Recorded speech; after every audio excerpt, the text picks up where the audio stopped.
Bienvenue dans le podcast En route vers le voyage. Je m'appelle Stéphanie et je suis une férue de découvertes, d'aventures et de voyages. Aujourd'hui, c'est le 3e et dernier épisode de notre série avec Maëva et Guillaume. Ils vont parler de quelques moments difficiles par lesquels ils sont passés, comment ils ont appris à se connaître et une histoire dans une destination insolite. Bonne écoute! Ça a été difficile alors au début, les premières semaines? Ouais, bah oui, parce que c'est sûr que tu sors complètement de ta zone de confort habituelle. Au début, tu peux avoir l'impression que ça ressemble à des vacances, parce que moi, du coup, j'avais jamais connu le voyage long terme, mais j'avais l'impression un peu d'être en vacances.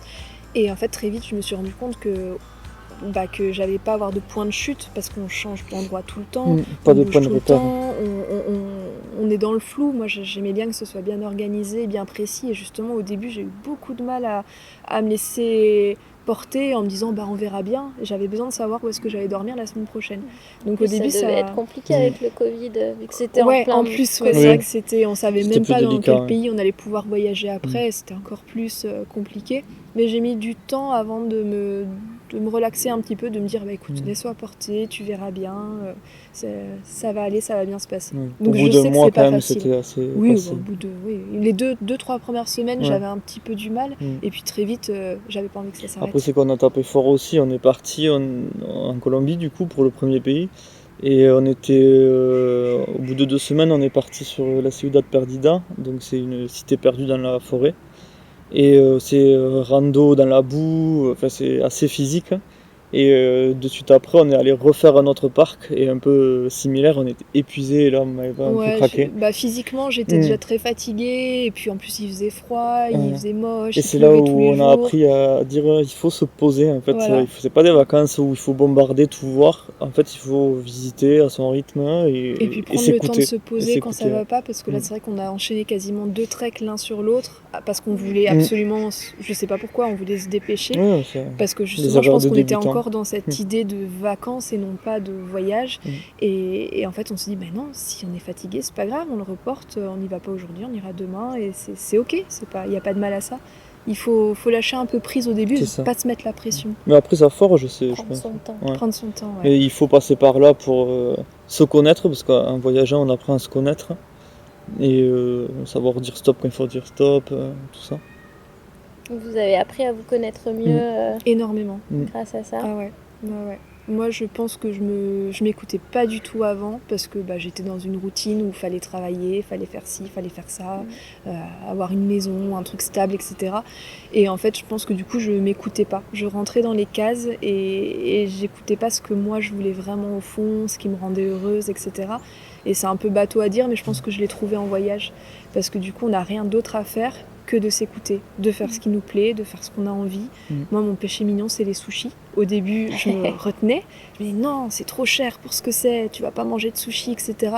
Et puis en fait, j'ai appris juste à m'écouter, en restant raisonnable évidemment, mais en me faisant plaisir quand j'avais envie. Il faut pas se priver non plus. Oui, voilà. Bon, il a fallu du temps pour trouver l'équilibre entre les deux, mais ça fait partie du... juste apprendre à s'écouter, à faire ce qu'il faut pour être bien, pour être heureux, et je pense que ça m'a appris la meilleure des leçons de vie que j'aurais pu apprendre dans ma vie, et que j'aurais probablement jamais apprises en restant dans la vie ici. Donc, vous pouvez dire que vous êtes heureux de faire...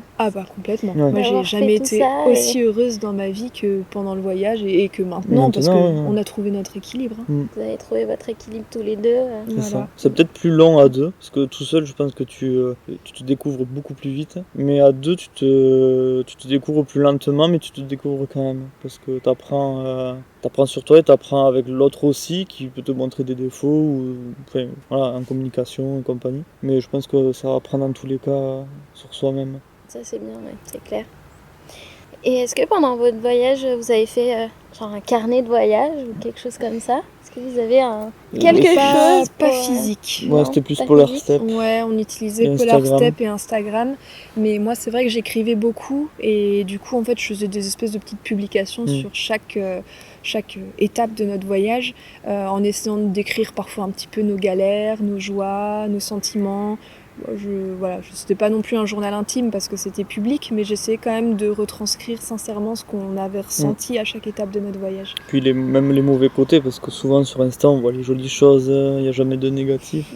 Et là on mettait tout. Même quand ça se passait Ouais, pas même bien. quand ça se passait pas bien. Aussi, quand on a eu C'est notre tourista tous les deux, intéressant on en aussi, parlait. Ouais. Pour montrer que le voyage c'est quand même pas toujours tout rose, tout paillettes, tout joli, qu'il y a des moments de galère et que ça fait partie de la vie. Hein. Mais c'est vrai qu'on est content de l'avoir fait parce que ça nous arrive encore de temps en temps de regarder nos photos, etc. Et les textes que j'ai écrits à ce moment-là, je sais que je les ai écrits avec ce que je ressentais quand je les ai vécus. Et quand je le relis maintenant, du coup, j'arrive à me replonger dans ce sentiment et je me rappelle encore plus qu'avec des photos ce que je pouvais ressentir à ce moment-là. Enfin, ce que toi aussi, du coup, tu pouvais ressentir à ce moment-là. Et ça fait plaisir de pouvoir se replonger dedans de temps en temps. Vous l'avez partagé aussi par vos proches, etc. Ah oui, ils nous suivaient tous les jours. Moi, je faisais une vidéo par pays, que j'ai pas fini d'ailleurs. Et un peu de retard. Ouais. Et c'est vrai que les images, ça retranscrit pas les sentiments, mais c'est des souvenirs pour nous, et c'est vrai que pour les autres, c'est les paysages. Nos proches étaient contents de nous suivre, de voir un petit peu notre périple, et comme ils le disent, de voyager à travers nous. Et justement, est-ce que ça a donné envie à d'autres personnes que vous connaissez de partir ? Tout à fait. Tout à fait, mais il y a encore peut-être 2-3 semaines, j'ai une amie Veto qui est partie au Népal pour faire un trek et elle enchaîne avec un voyage en Asie.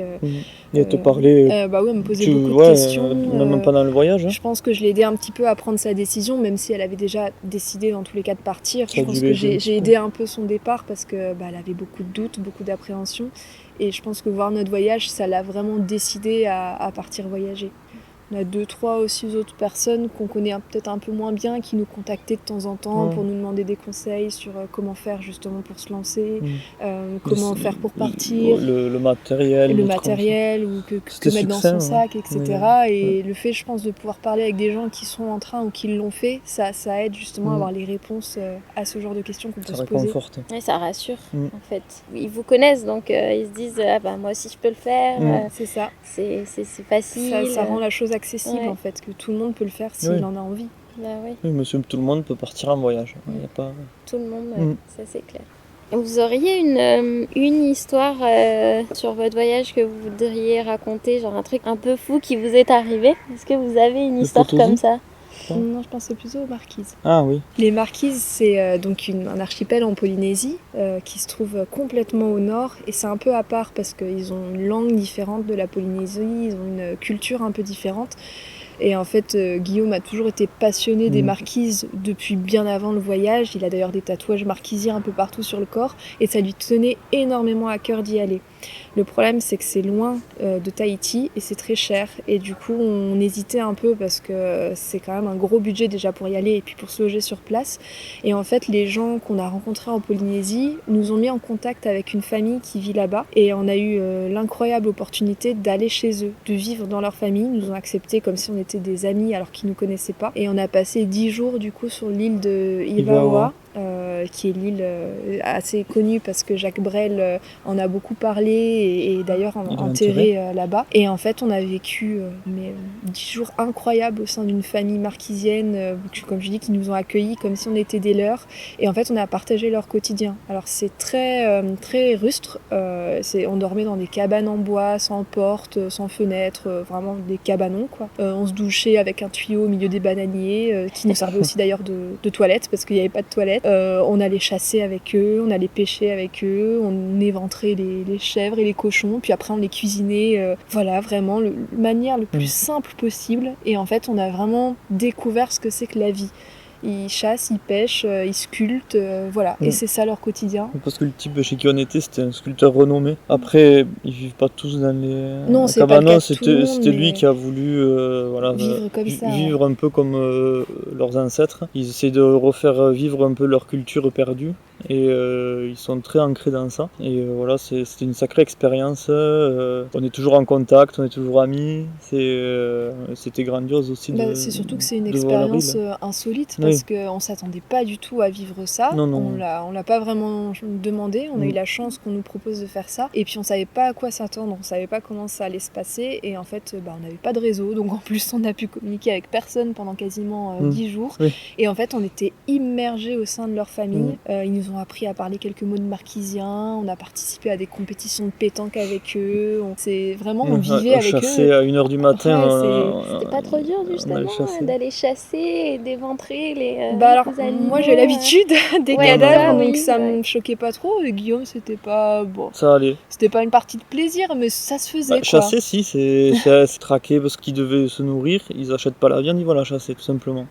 Se mettre face au vent, enfin il y a plein de règles à respecter. Et voilà, enfin on traquait l'animal de nuit, tout ça, c'est toujours intéressant. Après non, l'éventrer, tout ça, j'avais jamais fait sur certains animaux. Et c'est toujours intéressant de voir ça. Alors c'est sûr, c'est peu ragoûtant. Oui. Quand même. Voilà. Toi, t'es habitué à ce genre de truc. Moi, moins, mais bon, j'avais déjà vu mon grand-père faire des choses comme ça, donc ça m'a pas choqué, quoi. C'était une expérience vraiment hyper vivante, quoi. Oui, ils sont très près de la terre. Ils se plaignent pas. Et vous leur avez apporté quoi Nos récits de voyage, je pense, parce que du coup, ils ont jamais quitté les Marquises. Enfin, si, ils sont allés à Tahiti, mais ils ont jamais quitté la Polynésie. Et du coup, on leur a un peu montré les vidéos de Guillaume d'Amérique du Sud, on leur a parlé un peu de notre vie en France, etc. Et en fait, ils avaient des étoiles dans les yeux, quoi. Ils avaient qu'une envie, c'était de découvrir la neige, de voir tel ou tel animal. Ils avaient l'air d'être vraiment très contents qu'on leur raconte un peu ce genre d'expérience. L'échange de culture de chez nous et de chez eux, enfin, finalement, il y a pas mal de similitudes. On leur a fait un peu à manger quand même, on leur a fait des crêpes, etc. Des choses qu'ils connaissaient pas forcément, qu'ils n'avaient pas l'habitude de manger. Et je pense qu'ils étaient quand même contents de nous avoir aussi parmi eux. C'était vraiment une expérience très forte. Ça devait être chouette, ouais. Ils ont internet, la télé, oui, tout ça. Mais alors la télé non, mais en fait ils captent pas là où ils sont, ils captent seulement dans la ville principale, donc en fait ils ont pas internet tous les jours, ils le captent quand ils sortent de chez eux en fait. Mais depuis chez eux, je crois qu'on a à peine un signal téléphone et encore. Donc en fait ils vivent simplement au jour le jour. Oui, cette famille, même le père, il essayait un peu d'éviter que ses enfants touchent au téléphone et tout ça. Il était assez strict avec ça. C'était pas trop de télé, c'était plus jouer dehors. Ouais, jouer dehors. Le petit, il avait 3 ans, il lui apprenait à sculpter. Ah ouais, à 3 ans, excellent. Il jouait à la pétanque, il lançait les boules qui devaient peser son poids. Moi je trouve ça incroyable. Très bien. Et... C'est marrant de jouer aussi à la pétanque aux Marquises. Je pense que c'est un héritage français. Ça. Ouais. Une vie simple mais agréable. Ça devait être génial à faire, j'imagine. Ouais, ça c'est vrai que c'était Et surtout on est toujours en contact. Ouais.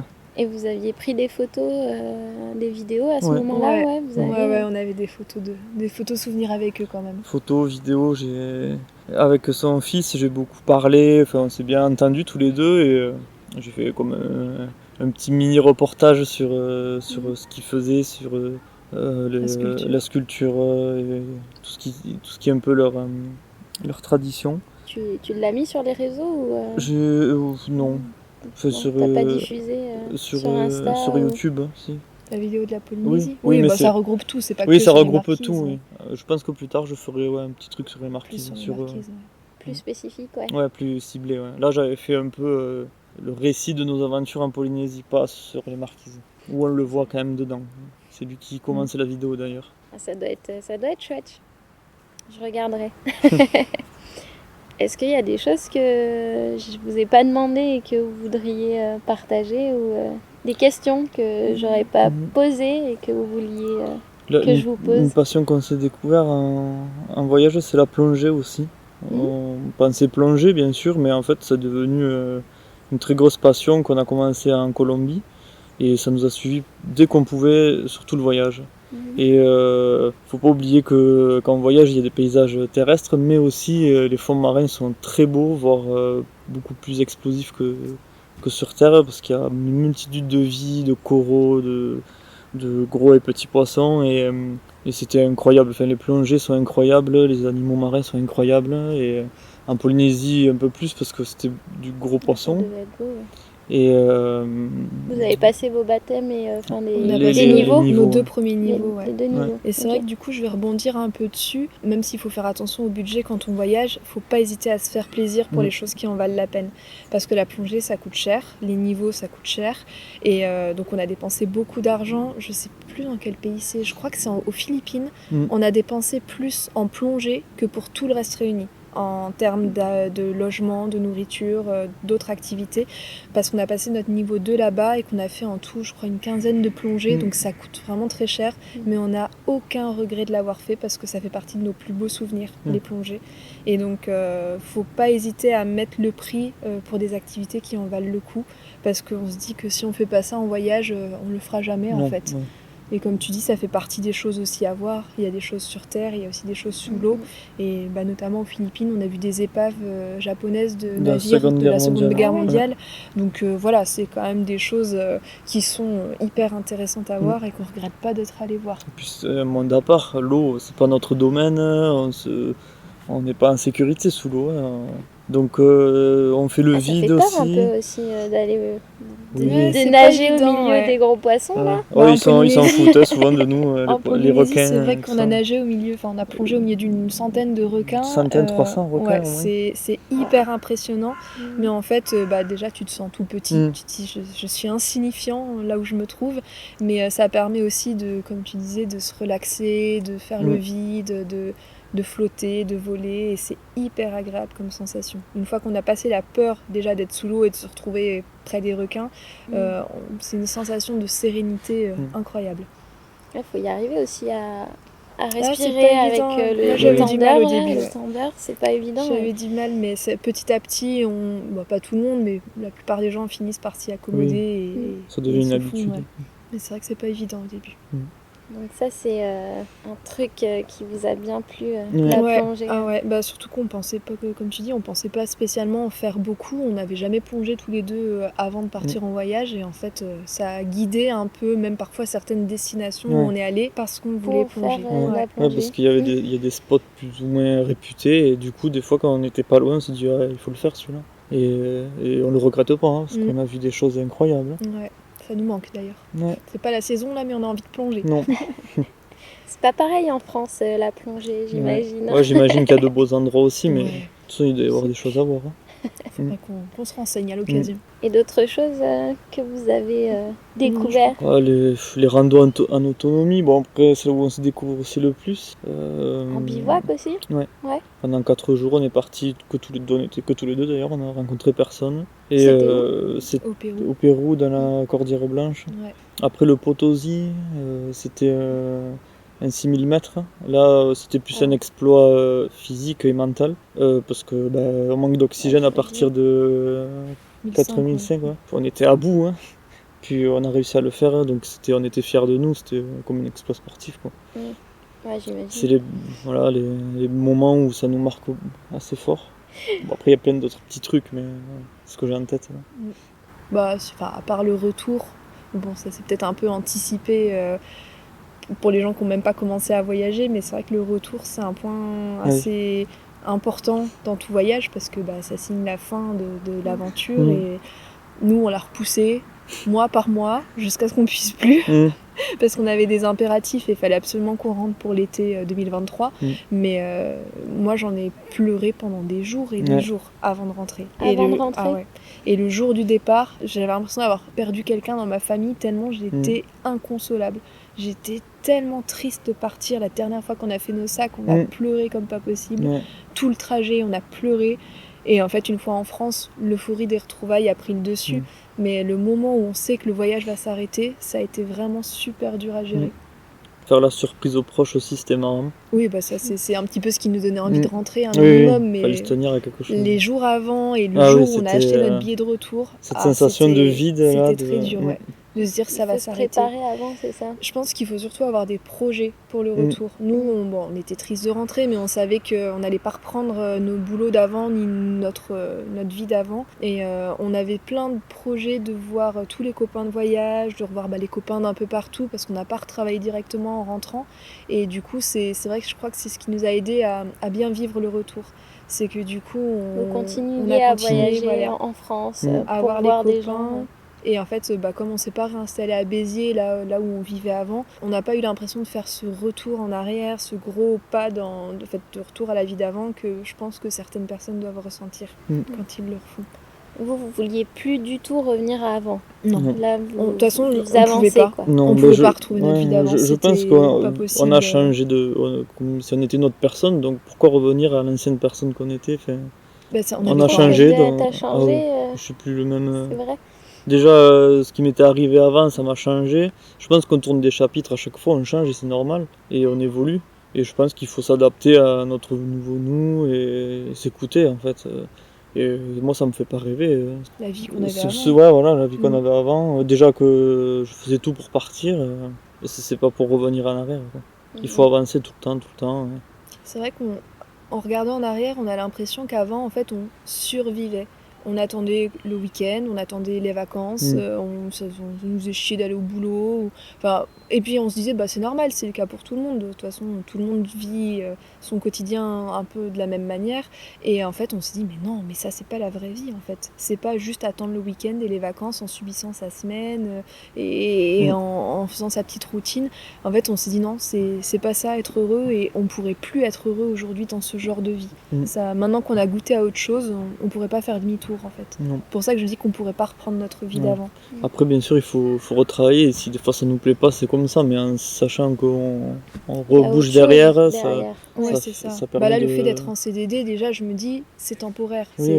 Voilà, je vais travailler tous les jours, je travaille souvent le week-end, parfois de nuit, mais je sais que ça va pas durer. Et c'est pour ça, je pense que j'arrive à tenir et à bien le vivre. Bon, ça se passe bien au boulot et Guillaume est avec moi. Mais c'est surtout que je me dis, c'est temporaire. Je vais retravailler, mais ailleurs, dans une autre région, avec un autre rythme. Et du coup, c'est motivant, je trouve. Si on te proposait un CDI, tu dirais non? Hors de question. À part en Polynésie, peut-être. À part en Polynésie, mais en France, non. J'ai aucune envie de... C'est la même façon de travailler en Polynésie? Plus cool, on va dire. Les gens sont beaucoup plus sympas, beaucoup plus ouverts et beaucoup moins prises de tête. Et c'est pour ça que c'est aussi agréable. Ils se plaignent moins. Et encore moins aux Marquises. L'idéal, ce serait d'aller faire vétérinaire aux Marquises. Je suis même pas sûre qu'il y ait un veto aux Marquises. C'est une bonne question. C'est eux les vétos. Oui, je crois qu'ils sont vétos. Ils font tout. Ils chassent, ils pêchent, ils sont vétos. Ils en ont pas besoin, en fait. Non, oui, ils vivent tellement simplement. Et puis, ils se prennent pas. Ils ont un rapport à l'animal un peu différent. L'animal, c'est pas un animal de compagnie, c'est un animal de travail. Et puis, quand il est malade, il va mourir et c'est comme ça. Donc, c'est vrai que c'est un rapport un peu différent. Mais en tout cas, en Polynésie, dans l'archipel de la Société, ça se passait super bien avec les gens et ils sont vraiment adorables. Ouais. C'est pour ça qu'on rêve d'y retourner. Les Marquises sont adorables. Et c'est vrai qu'on se plaint beaucoup, nous, en France. Je pense que c'est ça. Et on s'en rend pas compte. C'est une signature française. On fait avec, voilà ce qu'on se dit. C'est la réputation des Français partout dans le monde, ça, on l'a bien compris. Quelle réputation on a? Que les Français sont râleurs, ils sont pas contents, ils sont exigeants, ils négocient beaucoup. On a découvert tous les clichés associés aux Français. C'est un pays où il faut négocier, c'est bien, non? Après, ils négocient plus que les autres, quoi. Ils n'ont pas très très bonne réputation à l'étranger, quand même. Pas mauvaise, mais pas... Voilà. Il y a des plus et des moins. Bien vu. Merci pour toutes ces infos que vous nous avez données et sur votre retour d'expérience. C'était un plaisir. Merci à toi. Ça peut servir à des gens, tant mieux. J'espère. Et puis merci à toi de nous avoir reçus, c'était super sympa. Merci encore à Maëva et Guillaume et merci à vous d'avoir écouté l'épisode en entier. À la prochaine! Si cet épisode vous a plu, vous pouvez liker et vous abonner sur votre plateforme favorite. Spotify, Deezer, Apple Podcasts, Google Podcasts. Et parlez-en autour de vous, partagez, c'est le meilleur moyen de le faire connaître au plus grand nombre.